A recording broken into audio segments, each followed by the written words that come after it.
petite vidéo donc pour trouver la raison d'une suite arithmétique. Donc je vous ai remis un autre petit énoncé. Donc quelle est la raison d'une suite arithmétique dont le 5e terme vaut 152 et le 15e est 272. Donc toujours première chose, on va noter les données. Alors au niveau des données, donc on dit le 5e terme vaut 152. Donc ça veut dire quoi? Ça veut dire que U5 est égal à 152. Et le 15e terme est 272. Donc U, comme c'est le 15e terme, U15 est égal à 272. Donc comme au-dessus, on va rechercher la valeur de N et de P. Pardon. Alors ici, on avait dit que vous pouviez donc à chaque fois mettre comme UN celui qu'on cherche et comme UP celui qu'on connaît. Ici, que vous faisiez UN pour le premier ou pour le deuxième, ça ne changera rien. C'est vous qui choisissez ce que vous prenez pour UN, ce que vous prenez pour UP.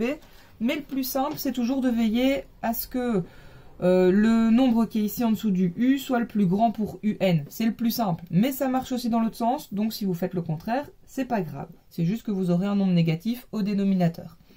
Donc ici, comme 15 est plus grand, je vais prendre ici UN pour U15 et UP pour U5.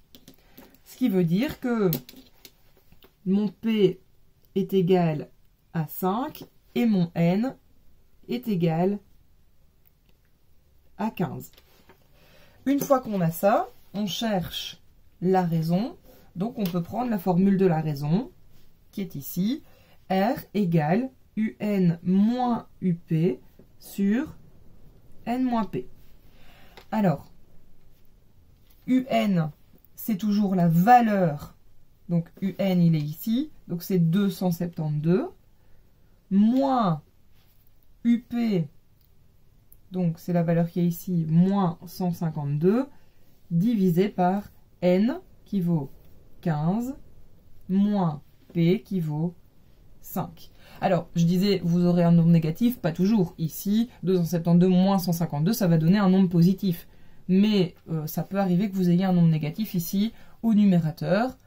Et donc, dans ce cas-là, ben, il n'y a pas de souci. Ça donnera une raison négative s'il n'y a que un des deux qui est négatif, bien entendu. Si vous avez le numérateur et le dénominateur qui sont négatifs, vous aurez un nombre positif. Alors, 272 moins 152, ça donne 120. 15 moins 5, ça donne 10. Et 120 divisé par 10, ça donne 12. On a notre raison et on a fini.